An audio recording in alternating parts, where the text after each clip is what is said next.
Next method पढ़ेंगे प्राचल विचरण विधि द्वारा linear differential equation of second order का हल ज्ञात कीजिए। अपन ने कौन कौन सा मेथड पढ़ लिया? सिंपल मेथड पढ़ लिया, नॉर्मल मेथड पढ़ लिया और स्वतंत्र चर द्वारा स्वतंत्र चर को बदलने वाली विधि द्वारा। फोर्थ मेथड बहुत ज्यादा इंपॉर्टेंट है, इसमें से 100% क्वेश्चन आता है। इसके बारे में आप देखिए क्या करते हैं।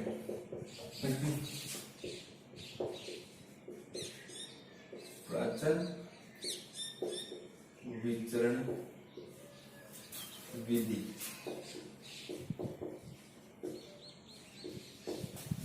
मेथड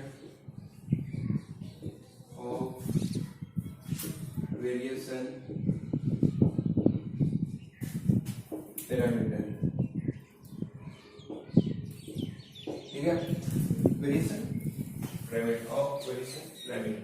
ये अपन की क्या है? प्राचल विचरण विधि द्वारा linear differential equation of second order का हल ज्ञात कीजिए। सबसे इंपॉर्टेंट विधि है, इसमें तो फर्स्ट ऑफ ऑल देखते हैं वर्किंग मेथड।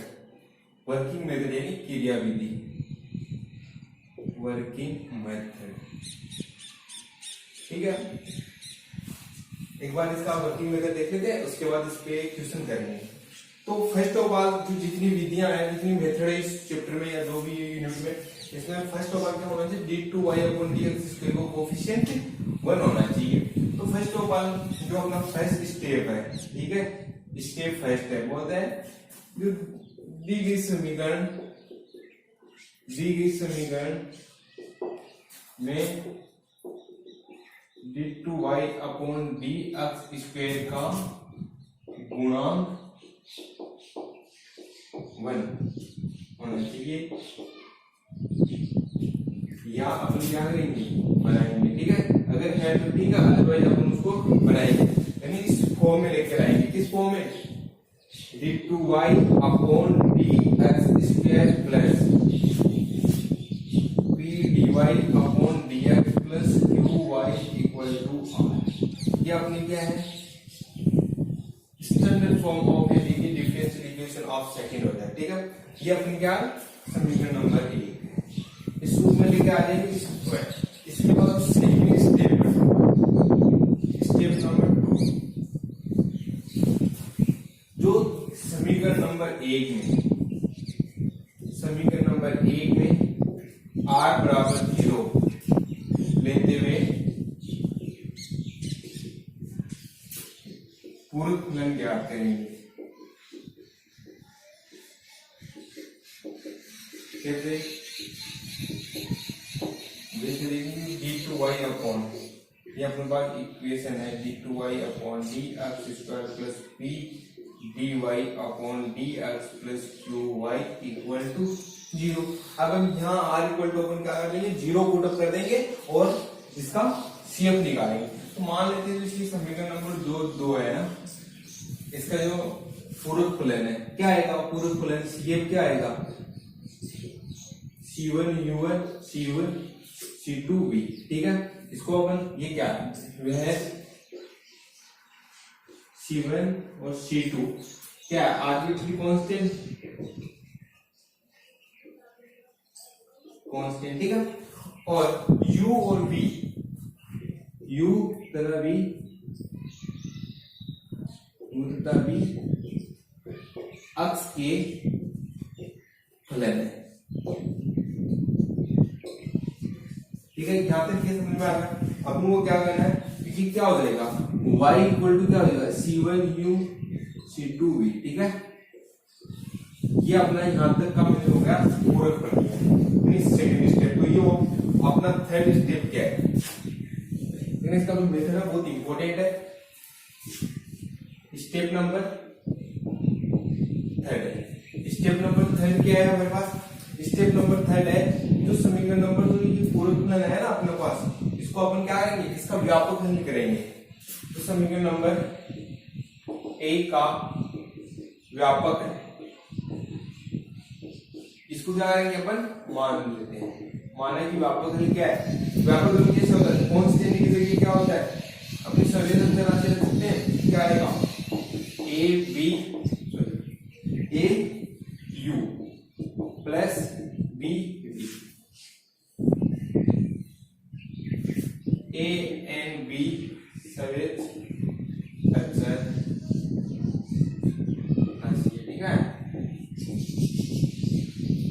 स्टेप नंबर 4, जो हमारा व्यापक हल आया। अब हम जो ए और बी की सबसे इंपॉर्टेंट बात इस मेथड में है, ए और बी की वैल्यू ही फाइंड आउट करनी है। ए और बी की वैल्यू फाइंड आउट करके इसमें रखनी है, ठीक है। अब कैसे करेंगे, ये मेथड यहाँ पे, यहाँ पे मेथड्स की जो स्टेप है वो आपको रिमेम्बर करने पड़ेंगे। स्टेप तो समीकरण नंबर कौन सी हुई है, समीकरण नंबर 3 का, हाँ इस प्रकार इसका कहें ए तथा बी का चयन इस प्रकार करेंगे कि समीकरण ए तथा बी का चयन इस प्रकार करेंगे कि क्या होगा, D A upon D X U plus D B upon D X into V equal to 0। This very very important equation, ठीक है। यह हमारे पास आ गई 4 इक्वेशन, समीकरण नंबर 4। अब हमारे पास ए तथा बी का चयन इस प्रकार करना है कि D A upon D X U plus D B. अब उनको क्या करना है, देखो इसके अंदर क्या आता है, d2y upon dx square dy upon dx और तो जो अपन को क्या है, अब वैल्यू किस किस की चाहिए, dy अपॉन dx की वैल्यू चाहिए, d2y अपॉन dx स्क्वायर। तो समीकरण नंबर 3 से अपन क्या कर सकते हैं, समीकरण नंबर 3 से अपन dy अपॉन dx की वैल्यू फाइंड आउट कर सकते हैं, और dy अपॉन dx की वैल्यू क्या होगी, देख लो dA अपॉन dx, यू ऐसा छोड़ देंगे, ठीक है। फिर यहां से क्या करेंगे, अब ए से ऐसे छोड़ देंगे D U upon D X, ठीक है। उसके बाद में बी का ऐसे D B upon D X और बी, अब अपन बी ऐसे छोड़ देंगे और क्या आ जाएगा D V upon D X. ये अपन क्या है D Y upon D X, नहीं एक्चुअल में वैल्यू क्या आ गई इसकी, D Y upon D X equal to क्या होगा, देखो ये वाली कहीं वैल्यू बन रही है, ये वाली वैल्यू दे रही, और dv अपॉन dx ये वाली वैल्यू, यानी इसकी वैल्यू, इसको अपन इस प्रकार लिख सकते हैं, देखो a du upon dx plus क्या लिख सकते हैं b dv अपॉन dx।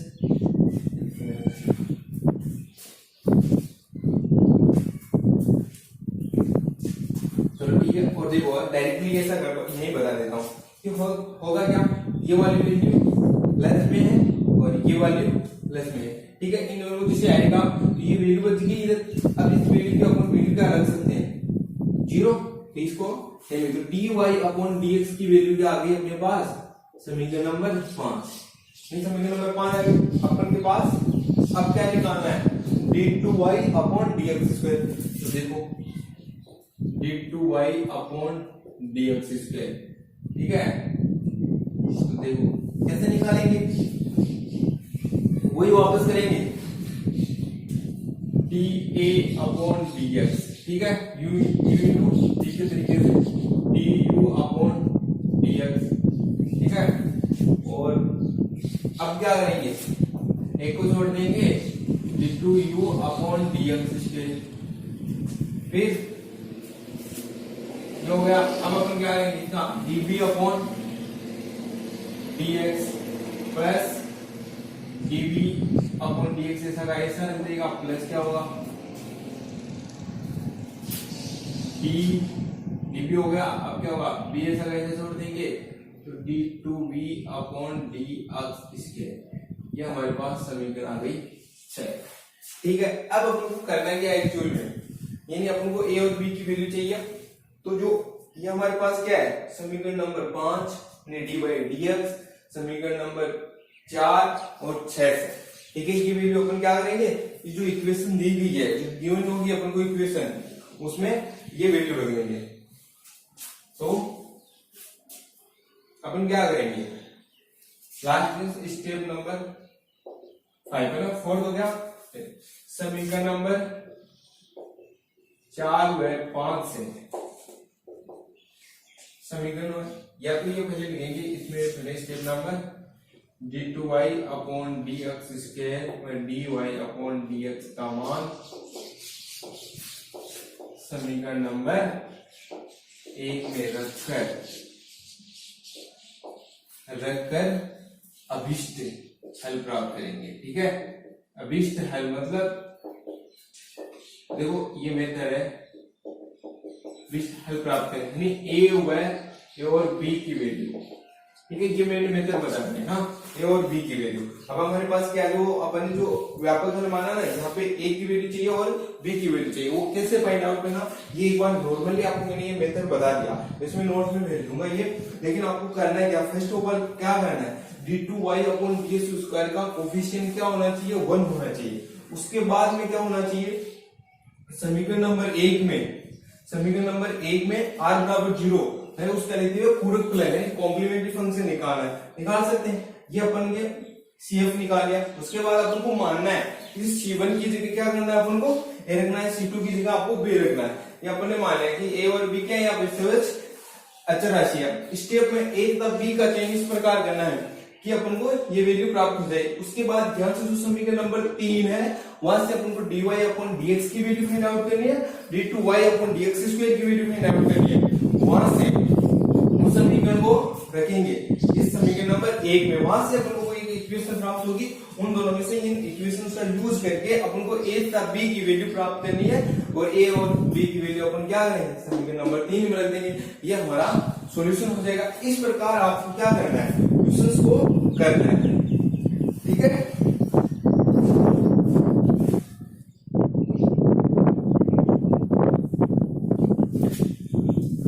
ये तो आपका मेथड। अब अपन देखते हैं इसको क्वेश्चन से ना।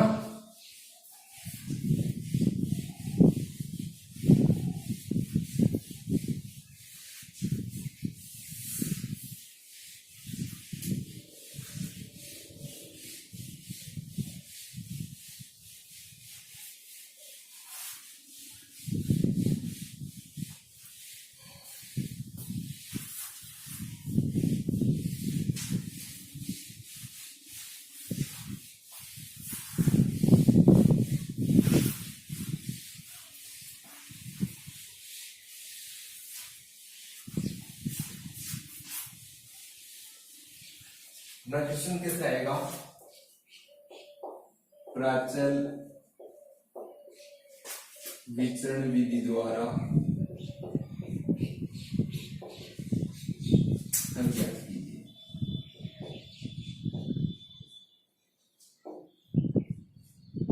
ठीक है, प्राचल विचरण विधि द्वारा हल ज्ञात कीजिए। ठीक है, क्वेश्चन हमारा ये है b² y plus a² y equal to sec ax, या फिर ऐसा भी आ सकता है अपने पास question d2y upon dx² plus क्या आएगा a² y equal to sec ax। इसका अपन किसी भी प्रकार से कर सकते हैं, लेकिन अपन कंडीशन दे रखी है कि प्राचल विचरण विधि द्वारा ही इसका सॉल्यूशन निकालिए। तो अपन फर्स्ट ऑफ ऑल क्या करेंगे, गिवन इक्वेशन सॉल्यूशन निकालेंगे। गिवन इक्वेशन क्या है हमारे पास, d2 y plus a² y equal to sec। ठीक है, ये हमारे पास समीकरण नंबर 1 है। ठीक है, तो इसको अपन ऐसा भी लिख सकते हैं d2y upon dx² plus a² y equal to sec ax, समीकरण नंबर। ठीक है, अब अपन को करना क्या है इक्वेशन में, फर्स्ट ऑफ ऑल तो अपन को देखना है कि जो दिया गया इक्वेशन है उसमें d2y अपॉन dx² का कोएफिशिएंट 1 है क्या नहीं। तो यहाँ पे ऑलरेडी 1 है, तो बनाने की जरूरत ही नहीं है। तो अब अपन को क्या करना है, d2y अपॉन dx² कोएफिशिएंट 1 हो गया। अब अपन को ध्यान से इसका क्या निकालना है, r बराबर 0। फर्स्ट स्टेप पर चलना है। फर्स्ट स्टेप क्या, कोएफिशिएंट 1 बनाना। सेकंड स्टेप r बराबर 0 लेते हुए इसका पूरा फलन क्या कीजिए। तो समीकरण नंबर 1 में r बराबर 0 लेते हैं। ठीक है, क्या होगा, d2y अपॉन dx²। ठीक है, plus a² y equal to 0 ले लिया। अब देखो इसको अपन क्या कर सकते हैं, d² प्लस a² इस प्रकार लिख सकते हैं 0। अब अपन कॉम्प्लीमेंट्री फंक्शन निकालते हैं तो क्या करते हैं, ये करते हैं b equal to m put करते हैं और क्या निकाल देंगे, इसके root m square plus a square equal to 0। तो क्या हो जाएगा m स्क्वायर इक्वल टू क्या हो जाएगा माइनस a स्क्वायर। तो m की वैल्यू क्या हो जाएगी प्लस माइनस a आयोटा। अब इसका जो CF होता है वो क्या होता है, अगर हमारे पास जो रूट कॉम्प्लेक्स मतलब जो रूट है कॉम्प्लेक्स है तो क्या होता है, तो y बराबर क्या हो जाएगा c1 cos ax plus c2 sin ax। ठीक है, ये हमारे पास क्या हो गया, इसका CF आ गया। जहां ये समीकरण नंबर 1 हो गई, ये समीकरण नंबर 2 हो गई। ठीक है, ये हमारे पास CF आ गया। अब अपन यहां तक था c1 और c2 आप जानते हो यहाँ पे क्या है, आर्बिट्रेरी कांस्टेंट है और cos x ये x के फंक्शन है, ये आपने मैंने बताया उस समय। अब आपको करना क्या है एक्चुअल में, सेकेंड स्टेप क्या था कि अपन क्या करेंगे, माना कि समीकरण नंबर 2 का व्यापक है। ठीक है, समीकरण नंबर 2 का व्यापक है। ठीक है, व्यापक है माना, व्यापक है क्या है, y इक्वल टू क्या हो जाएगा, y इक्वल टू होगा c1 की जगह अपन क्या रख सकते हैं cos ax। ठीक है, c1 की जगह रख सकते हैं और b की जगह क्या रखेंगे, c2 की जगह b रख देंगे तो क्या आएगा sin ax। ये हमारे पास इसका व्यापक आ गया। ठीक है, समीकरण नंबर 3 आ गई। अब अपन को करना क्या है, अब अपन को ये करना है कि a तथा b का स्टेप नंबर 4 a तथा b का चयन इस प्रकार करना है, a तथा b का चयन इस प्रकार करना है, इस प्रकार करना है कि क्या होगा dA अपॉन dx। ठीक है, cos ax plus dB upon dx sin ax equal to 0। ठीक है, ये अपना इक्वेशन नंबर 4 आ गया। अब अपन को क्या करना है, d upon dx upon cos है, ये आ गया। अब अपन को क्या करना है, यहां से समीकरण नंबर 3 से dy अपॉन dx, उसके पश्चात d2y अपॉन dx स्क्वायर, क्योंकि अपन को वैल्यू किसकी निकालनी है, d2y अपॉन dx स्क्वायर की वैल्यू निकालनी है। तो अपन क्या करेंगे, फ्रॉम इक्वेशन नंबर 10 क्या करेंगे, dy अपॉन dx निकालेंगे। कैसे निकालेंगे, देखो अपन पहले के u इनटू d की तरीके से करेंगे तो क्या dA upon dx cos ax आ जाएगा। ठीक है, अब अपन क्या करेंगे, अब अपन a को छोड़ देंगे तो माइनस a sin ax हो जाएगा। देखो a तो ऐसा कैसा, ठीक है, फिर cos x क्या होता है माइनस sin x और a आगे आ जाएगा। ठीक है, अब अपन सेम इसी प्रकार इसका यहाँ पे करना है, क्या होगा dB upon dx sin ax का क्या हो जाएगा sin x, dB upon dx sin ax को ऐसा का ऐसा रहने देंगे। फिर अपन को क्या b को ऐसा का ऐसा रख देंगे cos ax इंटू a, मतलब a का भी होगा। अब देखो यहां से इसको सोल्व कर लो, dy upon dx equal to क्या हो गया साहब, देखो d मतलब माइनस a sin ax। ठीक है, प्लस क्या हो जाएगा b a cos ax, और ये वाली चीज रही अपने पास plus dA upon dx cos ax plus dB upon dx sin ax। यानी हमारे पास क्या है, इसकी वैल्यू क्या दे रखी है, क्या दे रखी है dA upon dx cos x plus dB upon dx sin x equal to क्या आएगा 0। तो यहाँ पे लिखिएगा फ्रॉम इक्वेशन नंबर 4। ठीक है, तो यहाँ पे आ जाएगा dy अपॉन dx की वैल्यू क्या आ जाएगी भाई साहब, अपने पास वैल्यू आ जाएगी a into sin x plus b cos ax। ठीक है, ये वैल्यू आ जाएगी, इसकी वैल्यू क्या हो जाएगी 0। तो ये भी अपन के पास आ गई वैल्यू dy अपॉन dx की वैल्यू आ गई, इक्वेशन नंबर इसको 5 है जो भी है। अब अपन को वैल्यू क्या देनी है, वैल्यू क्या देनी है d2y अपॉन dx स्क्वायर की वैल्यू चाहिए। देखो d2y अपॉन dx स्क्वायर, इस समीकरण का कर देंगे अक्ष के रेस्पेक्ट में और एक बार अवकलन कर देंगे। तो देखो यहां से मैं क्या करता हूं, माइनस dA अपॉन dx, इसको मैं ऐसा का ऐसा रहने देता हूं साइन ax का, ठीक है। अब अपन को करना है क्या है, minus D upon D X A sine X है। अब अपन को साइन एक्स का करना है, मतलब माइनस ए तक ऐसे छोड़ देता हूं, ए तो ऑलरेडी है ये, तो ए स्क्वायर हो जाएगा, साइन एक्स का क्या हो जाएगा कोस ए एक्स, ठीक है। इसी प्रकार मुझे क्या करना है, बी इसका करना है, तो D B upon D X और ए कोस ए एक्स हो जाएगा। फिर बी को मैं ऐसा कैसे छोड़ देता हूं, ऐसा कैसे छोड़ दिया, फिर मुझे क्या करना है कोस ए स्क्वायर साइन ए एक्स हो जाएगा इसका। यानी हमारे पास जो वैल्यू आई क्या आ गई, d2y अपॉन dx स्क्वायर की वैल्यू क्या है माइनस डी अपॉन ए साइन एक्स, ये वाले। अब यहां से हमको कैलकुलेशन करना है, करें क्या, बहुत लंबा है ये। देखो देखो कि आपको सिर्फ क्या करना है, यहाँ पे सिर्फ समझना है, जिसका कैलकुलेशन का पार्ट है जो पीडीएफ में अवेलेबल हो जाएगा आपको। तो d2y अपॉन dx स्क्वायर क्या आएगा, देख लेते हैं, माइनस ए कोस स्क्वायर एक्स, ये देखते हैं minus A square cos x. इसमें से अपन क्या करते हैं, ए स्क्वायर कॉमन ले लेते हैं, ऑलरेडी ए स्क्वायर कॉमन ले लो, ए स्क्वायर कॉमन ले लो, देखो ए स्क्वायर और ए स्क्वायर, ठीक है, ए स्क्वायर कॉमन ले लिया। फिर बचेगा क्या हमारे पास, A cos X, A cos A X plus B cos B sine A X, ठीक है, ये वाली चीज बच गई। हाँ, अब हमारे पास क्या बचा, माइनस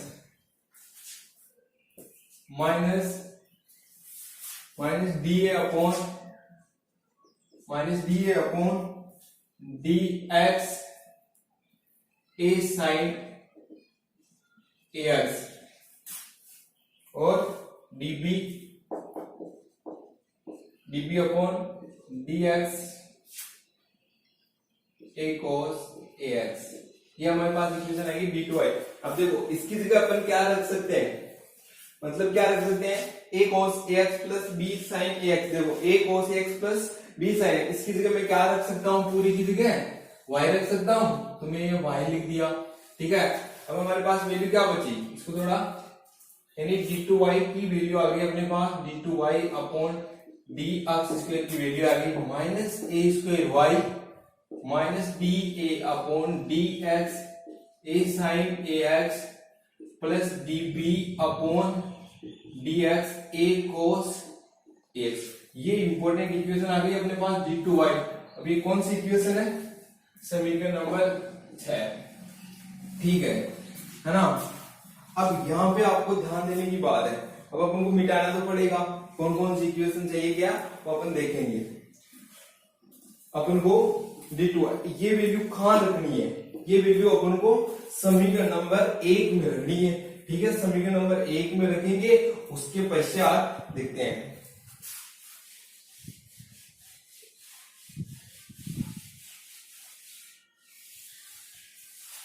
समीकरण नंबर, यानी डायरेक्टली ऐसे कर सकते हैं, समीकरण नंबर 1 कौन कौन से, y की भी वैल्यू रख सकते हैं, समीकरण नंबर 1, 3 और 6 से ना, 6 से रखेंगे, 6 से देखो d2y की वैल्यू रखो, तो क्या करेंगे, minus A square Y minus D A upon D X A sine A X plus D B upon D X क्या आएगा, ए कॉस ए एक्स, ठीक है, plus A square Y equal to sec A X, ठीक है, आ गया ये चीज। अब देखो ये वाली चीज आ गई, तो हमको क्या करना है, ये ए स्क्वायर कैंसिल हो रहा है, ठीक है, और हमारे पास बच रहा है क्या है वो देख लो, minus D A upon D X, ठीक है, A sine A X plus D B upon D X, D B upon D X, A cos A X equal to sec A X. Important equation, ये equation 7 आ गई अपनी, ठीक है। अब जो ये इक्वेशन नंबर 7 आ गई अपनी, इससे अपन को क्या करना है, देखो जो इक्वेशन काम आएगी वो देखने पड़ेगी कहां से कहते हैं।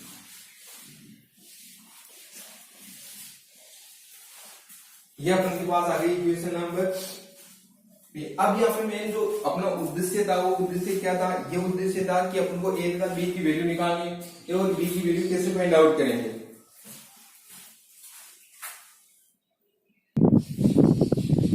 ठीक है, अपना ये उद्देश्य था कि ए तथा बी की वैल्यू निकालनी है, कैपिटल ए तथा बी। अब अपन क्या कर सकते हैं, अकॉर्डिंग टू इक्वेशन नंबर 4 और 7, ठीक है, तो समीकरण नंबर 4 और 7 से, ठीक है। तो क्या करेंगे, देखो डायरेक्टली ऐसा लिख लो, अपन को कौन कौन सी चाहिए, D upon D X cos A X plus D B upon D X sine A X equal to 0, ठीक है। ये है हमारे पास D A upon D X A sine A X plus D B upon D X cos A X equal to sec A X. अब इन equation से अपन को क्या चाहिए, ए और तथा बी की वैल्यू चाहिए। तो कैसे निकाल सकते हैं ए तथा बी की वैल्यू, देखो ए तथा बी की वैल्यू, अगर मैं इस इक्वेशन को ए साइन एक्स से मल्टीप्लाई कर दूं, जो इक्वेशन है इसको मैं ए साइन एक्स से मल्टीप्लाई कर देता हूं और इसको मैं क्या कर देता हूं, ए कोस ए एक्स से मल्टीप्लाई करता हूं, यानी केवल कोस ए एक्स है। देखो जैसे अपन क्या करेंगे, देखो यहाँ पे क्या है, D upon D X A sine x cos x, तो इधर भी क्या हो जाएगा, कोस ए एक्स के साइन एक्स, दोनों कैंसिल आ जाएगी, फिर डी वाली चीज बचेगी, बी की वैल्यू निकल जाएगी, बी की वैल्यू निकलने के बाद ए की वैल्यू अपन निकालेंगे। तो यहाँ पे ये देखते हैं, पहले अपन क्या करते हैं, बी की वैल्यू निकालते हैं। तो ये तो अब इम्पोर्टेंट है नहीं कि अपन को यहाँ तो कैलकुलेशन करने की। अपना इक्वेशन नंबर ये है, y इक्वल टू ये हो रही है, यहाँ से अपन को क्या करनी है, वैल्यू फाइंड आउट, ये यूज में होती रहती है। देखो अब अपन क्या करेंगे, करो वैल्यू निकाल देते, तो D A upon D X, A क्या देगा, A sine A X cos A X plus D B upon D X से मल्टीप्लाई करेंगे तो क्या आएगा, A sine square A X, ठीक है, इक्वल टू क्या आएगा 0। फिर इधर अपन क्या करेंगे, माइनस डी ए अपॉन, देखो ये रफ में साइड में करना आपको, A sine X cos A X, ठीक है, plus D B upon D X क्या आ जाएगा, cos square A X equal to 1 आ जाएगा। क्योंकि देखिए जिससे ही अपन क्या करेंगे, सेक एक्स का उल्टा क्या होता है, कोस एक्स या कोस एक्स। अब देखो ये वाली जो वैल्यू है, ये वाली वैल्यू कैंसिल हो रही है, तो अपन क्या कर रहे हैं, वो करेंगे, इसमें से क्या होने आ रहा है, देखो यहाँ पे मल्टीप्लाई कर रहे हैं तो क्या हो रहा है, डीबी अपॉन डी एक्स, और यहाँ पे अपन इसको मल्टीप्लाई करें तो कोस स्क्वायर एक्स, इसको मल्टीप्लाई किया ए साइन एक्स,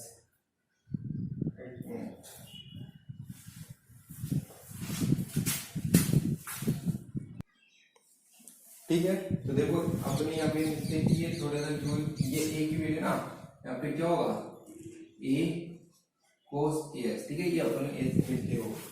अब अपन क्या करते हैं, यहाँ पे क्या होगा, फिर ए होगा।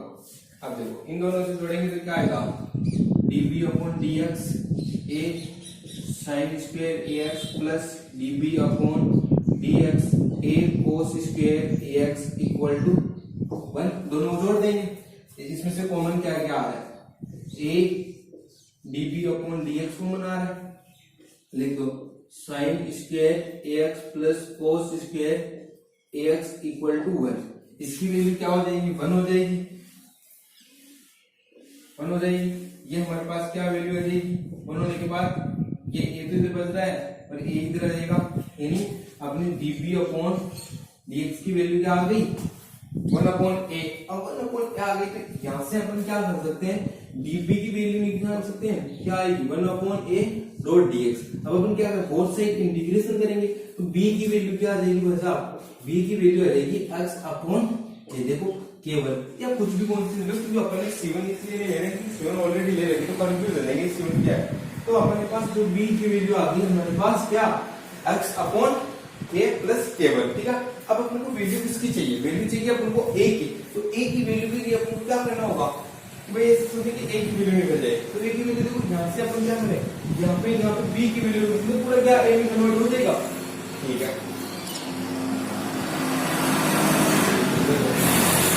dA अपॉन dx, ठीक है, और ax प्लस b, यहाँ पे अपन b की वैल्यू रख सकते हैं, b अपॉन b की वैल्यू रखो, b की वैल्यू क्या है, x अपॉन a प्लस केवल इक्वल टू मल्टीप्लाई में है साइन ax इक्वल टू 0, ठीक है। अब हमें क्या करना है, कर दो dA upon dx cos ax plus, जैसे मैं करूंगा 1 अपॉन ए तो कांस्टेंट है, इससे क्या आ जाएगा, x का अवकलन 1 1 अपॉन ए हो जाएगा, इसका क्या आ जाएगा, ये तो क्या है कांस्टेंट है, कांस्टेंट का 0, ये क्या आ जाएगा sin ax, ठीक है, इक्वल टू 0। अब हमारे पास क्या करना है, dA upon dx equal to minus sine ax upon a cos ax, ठीक है, ये आएगा, तो हमारे पास क्या आ जाएगा, dA अपॉन इक्वल टू क्या होगा, minus 1 upon a tan x हो जाएगा। अब हमको यहां से क्या करना है, इंटीग्रेशन करना है a की वैल्यू, तो यहां से अपन क्या करते हैं, इसका इंटीग्रेशन करते हैं बोथ साइड, ठीक है, तो इसका इंटीग्रेशन क्या होगा, dx इधर चला जाएगा, dx इधर आ जाएगा, अब इंटीग्रेशन कर दो इसका dA, ठीक है, a की वैल्यू क्या आ जाएगी,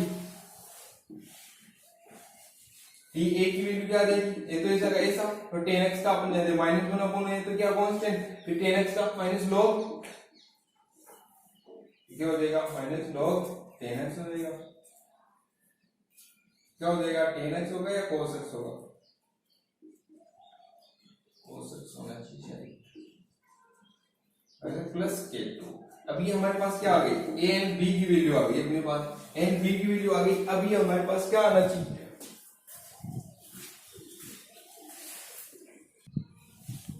हाँ तो बताओ क्या आएगा, यहाँ पे क्या आ जाएगा, cos x आएगा, और फिर ax का भी तो अपन करेंगे, मतलब tan ax यहाँ पे रखने चाहिए, ठीक है, यहाँ पे क्या हो जाएगा a स्क्वायर। ये हमारे पास a एंड b की वैल्यू आ गई। अब a एंड b की वैल्यू अपन को आगे तो कहाँ रखनी है, a एंड b की वैल्यू, ये आपको ध्यान में रखना है।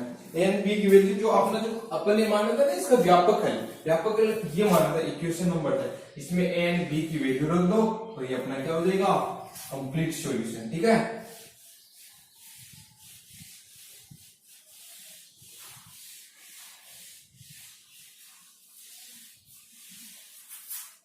इसकी वैल्यू रख दो, a की वैल्यू क्या है हमारे पास, ये है a square log cos dx, ठीक है, उसके बाद में प्लस ये, ठीक है, फिर b की वैल्यू रखना है, और cos dx भी तो है, ठीक है, प्लस b की वैल्यू हमारे पास क्या है भाई, b की वैल्यू कहां से निकाली थी अपनी बात, x upon a plus k1 देती है ना, और साइन ax, ये हमारा जो समीकरण नंबर 1 का जो सॉल्यूशन होगा ना प्राचल वितरण द्वारा, इस प्रकार अपन को सॉल्यूशन निकालना, ठीक है।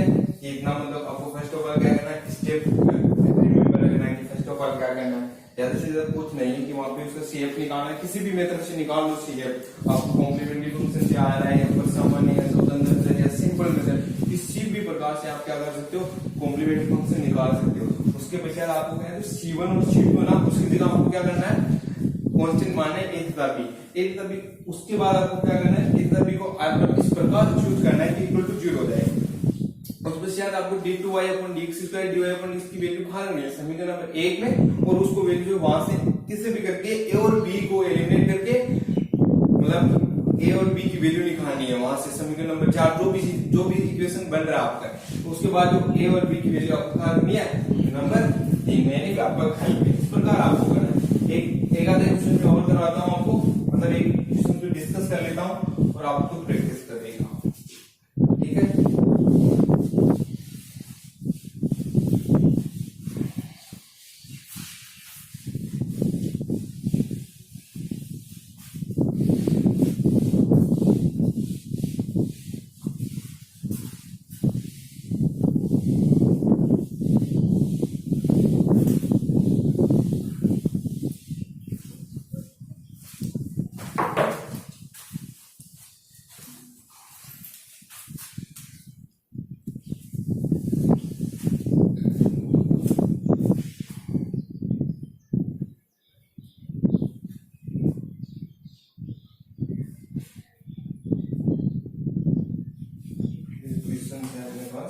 विचरण विधि द्वारा हम ज्ञात किए क्या d2y upon dx square minus y equal to 2 plus 1 plus e की पावर x। देखो मैं नॉर्मल इसका करवा देता हूँ, तो इसका सॉल्यूशन वैसे आपको नोट्स में भी सॉल्व करा दूंगा, ठीक है। करना क्या है, वही है समीकरण नंबर 1 दे रखी है ऑलरेडी, दी गई समीकरण ठीक है, d2y अपॉन dx स्क्वायर, और फिर से आपको देखना है कि दी गई इक्वेशन के अंदर d2y अपॉन dx स्क्वायर का कोफिशिएंट है कि नहीं, तो देख लेते हैं। यहाँ पे ऑलरेडी दिया हुआ है तो बनाने की जरूरत नहीं। अब अपन क्या करते हैं, इसका CF निकालते हैं। CF उसी प्रकार निकालते हैं कि r बराबर 0 लेंगे, तो समीकरण नंबर 1 में r बराबर 0 लेते हैं, ठीक है। लेते हुए क्या करते हैं, इसका सॉल्यूशन निकाले। सॉल्यूशन तो क्या आएगा, इस प्रकार लिख सकते हैं इसको भाई, d square y minus y equal to 0। अब ये d square minus 1 y equal to 0, इसका CF क्या होता है, यानी वही करते हैं dm equal to d equal to m put करते हैं तो क्या आ जाएगा, m square minus 1 equal to 0, m square equal to क्या होगा, ठीक है, m बराबर क्या होगा, प्लस माइनस 1 होगा। अब आपको पता है कि यहाँ पे क्या रूट क्या आ रहा है, रियल n अनइक्वल, तो इसका फॉर्मूला क्या होता है, यही होता है y इक्वल टू क्या हो जाएगा, c1 e की power x plus c2 e की पावर माइनस x। ये हमारे पास आ गई वैल्यू। अपने इंपॉर्टेंट काम ये था c1 और c2 निकालना। अब अपन क्या करेंगे, इसका व्यापक निकालेंगे। मानो कि ये समीकरण नंबर 1 दी थी, ये समीकरण नंबर 2 दी थी। अब समीकरण नंबर 2 का अपन मान लो कि व्यापक हल है, समीकरण नंबर 2 का व्यापक हल क्या मान लिया अपन ने, व्यापक हल ये मान लिया क्या, y equal to a e की power x plus b e की पावर माइनस x, ठीक है, a e की पावर x प्लस b की पावर माइनस, ठीक है। अब आप जानते हो, अब अपन को इक्वेशन नंबर 3 आ गया। अब यहां से अपन को क्या करना है, a तथा b का इस प्रकार चयन करना है, a तथा b का इस प्रकार चयन करना है कि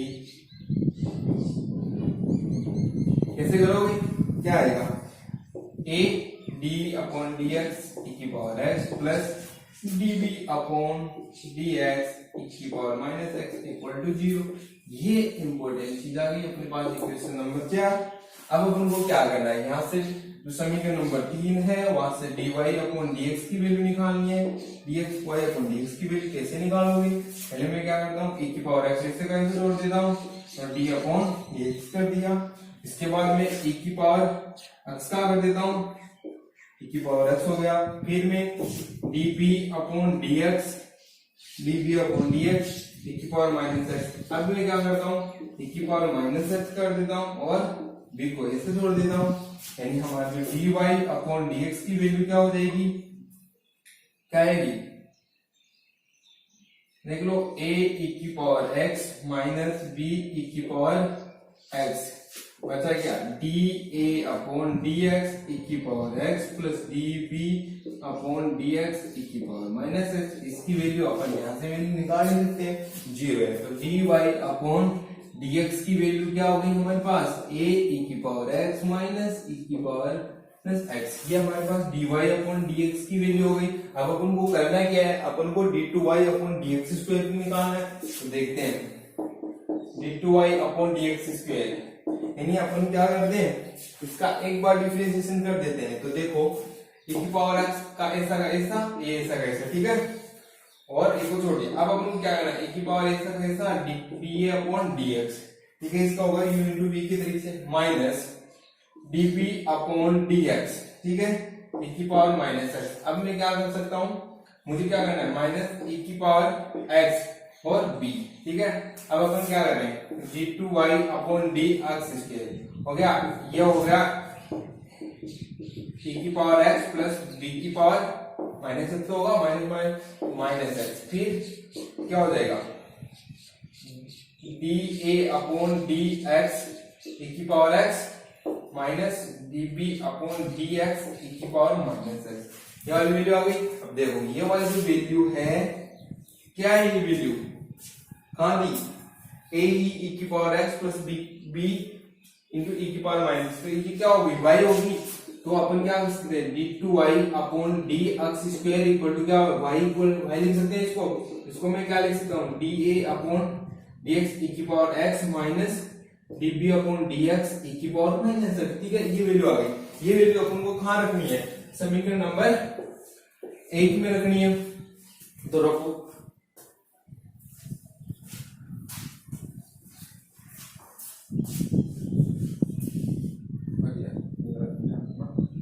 समीकरण नंबर 1 में रख देता हूं। तो ये कर देता हूं, समीकरण नंबर में 1 में रखता हूं, समीकरण नंबर 1 यानी y, तो देखो y माइनस के y और प्लस का y तो कैंसिल हो जाएगा, यानी मुझे क्या लिखना है, dA upon dx plus e की power x minus dB upon dx e की पावर माइनस x, ठीक है, इक्वल टू क्या आएगा भाई, ये आएगा 2 प्लस e की पावर x, ये वैल्यू आएगी। और तो क्या आएगी, y तो ऑलरेडी है, d2y भी वैल्यू हो गई। अब अपन को पास ये इक्वेशन आ गया, मान लो कि ये इक्वेशन कितना आ गया, 5 आ गया, ठीक है, इक्वेशन नंबर 5, इक्वेशन नंबर 5 आ गया। अब अपन को करना है क्या, ये देखो शॉर्टली समझा रहा हूं मैं आपको पूरी प्रोसेस के साथ करना है। तो dx, अब अपन जो समीकरण नंबर 5 और समीकरण नंबर कौन सी थी, 4, यहां से अपन को क्या चाहिए, समीकरण नंबर 4 एक तरफ का चेंज इस प्रकार बना, वो समीकरण नंबर और जो y की वैल्यू रखने के बाद वो उन दोनों इक्वेशन को अपन को क्या एक तरफ b से वैल्यू निकालनी है। तो देखो अपन देखते हैं, dA अपॉन dx e की power x dB upon dx e की power minus x equal to 0, ठीक है। और यहाँ पे देखते हैं dA अपॉन dx e की power x minus dB upon dx e की power minus x to 2 upon 1 plus e की पावर x। यहां से अपन को क्या करना है, dB upon dx, d upon की वैल्यू निकालनी है। तो देखते हैं,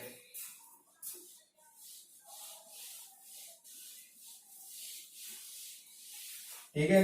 अब अपन को क्या करना है, यहां से देखो कैसे फाइंड आउट वैल्यू कैसे हो सकती है, इजीली है। यहाँ पे तो ये वाली चीज कैंसिल हो रही है, तो यहाँ पे क्या आ गया, 2dA अपॉन dx e की power x equal to 1 plus e की पावर x, यानी 2 से 2 कैंसिल हो जाएगा।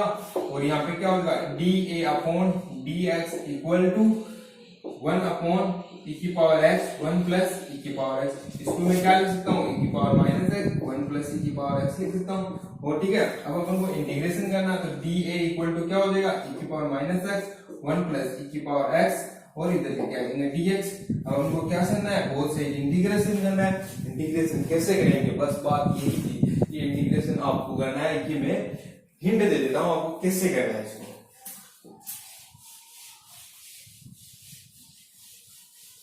ठीक है, एक तो ये आ गया dA, जहां से अपन को इसका इंटीग्रेशन करना है। ठीक है, अब आपको क्या करना है, यहां से अपन को क्या करना है, अब इसको क्या करना है, एक बार घटा देंगे समीकरण को, माइनस से क्या करेंगे, यहाँ से अपन क्या करेंगे, माइनस प्लस और माइनस। ठीक है, तो क्या करेंगे, ये कैंसिल हो जाएगा, ये जुड़ जाएगा, और ये इधर क्या आ जाएगा माइनस। यानी मैं एक्चुअली में आपको यहाँ पे इसका भी वैल्यू लिख देता हूँ, यानी क्या होगा, dB अपॉन dx 2 होगा, 2 आ जाएगा और इक्वल टू क्या आएगा -2 अपॉन 1 प्लस e की पावर x, ये भी तो होगा पावर x, ठीक है, ये कैंसिल हो जाएगा और कुछ भी फर्क नहीं आएगा, केवल dp upon dx equal to minus e की पावर x 1 प्लस e की पावर x, ये वाली चीज आएगी, ठीक है, ये वाली चीज क्या।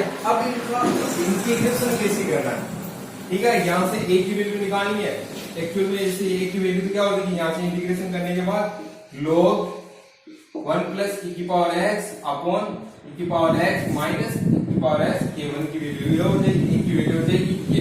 लेकिन ये वैल्यू कैसे फाइंड आउट करेंगे ये मैं बता दूं, थोड़ा सा हिंट दे देता हूं आपको, करना आपको खुद को ही है, मैं आपको सिर्फ समझा रहा हूं, ठीक है। अपने पास वैल्यू कौन सी है, e a इक्वल टू क्या है हमारे पास, e की power minus x upon e की पावर x, इसका क्या करना है अपन को, इंटीग्रेशन करना है, ठीक है, इंटीग्रेशन करना है, करो, यानी अपन इसको क्या कर सकते हैं, कोबक्स मान सकते हैं इसको, e की power minus x upon 1 plus e की पावर x, ठीक है, ये बहुत लंबा होगा, ध्यान रखना, मैं हिंट दे रहा हूँ आपको, सिर्फ यहाँ पे सिर्फ और सिर्फ हिंट मिलेगा, पूरा कैलकुलेशन आपको नहीं मिलेगी। तो देखो 1 प्लस e की पावर x को मैं क्या रख सकता हूँ, t रख सकता हूँ, रख सकता हूँ, नहीं रख सकता हूँ, रख दिया, ठीक है। तो e की पावर x की वैल्यू मेरे पास क्या आ जाएगी, t माइनस 1 आ जाएगी, ठीक है, e की पावर, या फिर ये देखो, हाँ ये आ गई वैल्यू, या फिर एक मिनट, e की पावर x को मैं क्या रख सकता हूँ, j, e की power x dx equal to क्या होगा, dj। लेकिन हमारे पास e की पावर x dx नहीं है, ऊपर हमारे पास क्या है, पुट कर देना, ठीक है, e की पावर x j है, e की power dx equal to dj है। अब हमको करना क्या है, देखो इसको मैं इस प्रकार लिख सकता हूँ 1 अपॉन e की पावर x, देखो आपके अकॉर्डिंग भी कर सकते हो, इंटीग्रेशन है बस, सिर्फ कैलकुलेशन करना है। अब देखो ये क्या हो जाएगा, dx इक्वल टू क्या हो जाएगा, dz अपॉन e की पावर x, इसको मैं e की पावर x को क्या लिख सकता हूँ, z लिख सकता हूँ, ठीक है। ये वैल्यू अपन को क्या करना है, यहाँ पे लिखनी है, देखो 1 upon z square z plus 1 हो जाएगी, नहीं हो जाएगी, देखो e की पावर x ऑलरेडी यहाँ पे z है, फिर dx की जगह क्या आएगा, dz अपॉन z, तो z स्क्वायर हो जाएगा और बचेगा क्या, dz, ठीक है। अब यहाँ पे इसका कैसे करते हैं, पार्शियल डिफरेंस के अकॉर्डिंग इसका इंटीग्रेशन कर सकते हैं, कैसे करोगे, ठीक है, ये तो हो गया, इतनी सारी चीजें आपको क्या, मैं सिर्फ समझा रहा हूँ, आपको करना है, जो लिखा हुआ तो हर जगह मिल जाएगा, बस आपको समझना है कि कैसे करते हैं, ठीक है। तो अब ये जो इंटीग्रेशन है इसका अपन क्या करेंगे, वही करते हैं, आंसर क्या होगा 1 upon Z square J plus 1, ठीक है। तो हम क्या करेंगे 1 upon sorry A upon Z square B plus C Z plus 1, बस मेरा उद्देश्य यहां तक ही था, इसके बाद में आपको करना है, ठीक है, और क्या लेके आना है आपको, ए की वैल्यू क्या लेके आनी है, log 1 प्लस e की पावर x अपॉन e की power x minus x plus k1 या जो भी आपको जो c1 वगैरह, ठीक है, कांस्टेंट आएगा। अब यहां से आप जानते ही हो क्या होता है, a b c की क्या करोगे, वैल्यू रखोगे, a b c की वैल्यू के बाद इसे इंटीग्रेशन करोगे, फिर अगर समझ में इसी प्रकार b का हो जाएगा, b का भी इसी प्रकार, तो ये क्वेश्चन इस प्रकार। लेकिन ये आपको क्या करना है, आपको अगर ये वो जो इंटीग्रेशन डायरेक्ट हो रहा है, डायरेक्ट हो जाता है, आपको याद हो तो आप डायरेक्टली कर सकते हो, इतना मैटर आपको कॉपी में करने की जरूरत नहीं है, मतलब जो एग्जाम में करोगे इतना टाइम नहीं लगता, क्योंकि बहुत ज्यादा लेंथ है। लेकिन ये बात 100% है, जो प्राचीन विचरण विधि है ना, इसमें से 100% क्वेश्चन आता है एग्जाम में, तो ये आपको आनी जरूरी है, बस ये था। अब अपन जो नेक्स्ट है, जो एग्जाम्पल है ना, आपको नेक्स्ट वीडियो के अंदर जो नेक्स्ट